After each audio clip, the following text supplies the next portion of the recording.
Big ബോസിലെ Rana ഫാത്തിമയുടെ പുറകിൽ കയറി നിൽക്കുന്ന നമ്മുടെ ആര്യനെയാണ് ഇപ്പോൾ നിങ്ങൾ കണ്ടുകൊണ്ടിരിക്കുന്നത്. ലൈവ് ബിഗ് ബോസ് തന്നെ വിട്ടേക്കണതാണ്, ടെലികാസ്റ്റ് ചെയ്തിട്ടുണ്ട്. സംഭവം എന്താണെന്ന് വെച്ചാൽ ആര്യൻ്റെ ബെഡാണ് ജിസൈൽ കിടക്കുന്നത്. അപ്പോൾ ആര്യനവിടെ ആര്യൻ്റെ കിടക്കയിൽ പോയിട്ട് നെവിൻ പോയി കിടക്കും. അപ്പോൾ ആര്യന് സ്ഥലമില്ലാണ്ടാവും. അപ്പോൾ ആര്യം പറയും നെവിനോട് എഴുന്നേക്കാൻ, പക്ഷേ നെവിൻ എഴുന്നേക്കില്ല. സോ നെവിൻ്റെ ബെഡിൽ പോയിട്ട് അങ്ങനെ ആര്യം കിടക്കും. അപ്പോൾ ഇതെല്ലാം അവിടെ നടന്നുകൊണ്ടിരിക്കുമ്പോൾ റെന ഫാത്തിമ പോയിട്ട് ആര്യൻ്റെ ബെഡിൽ കിടക്കും, അതായത് ജിസൈലിനപ്പുറത്ത്.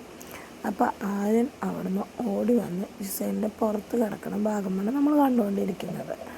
അപ്പോൾ തന്നെ ഒന്ന് ചിരിച്ചിട്ട് റെന ഫാത്തിമ അവിടെ നിന്ന് എഴുന്നേറ്റ് പോകും.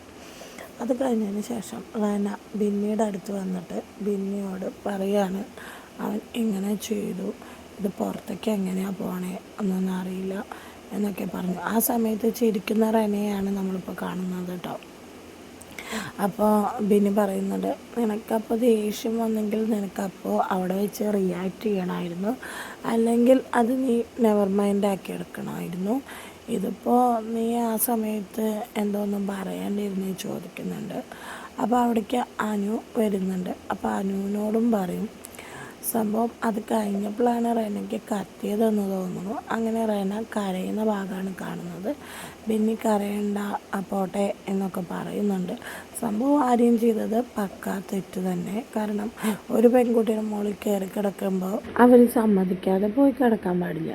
പക്ഷേ ഇതാരും സമ്മതിക്കാതെ ആര്യം ചെയ്തത്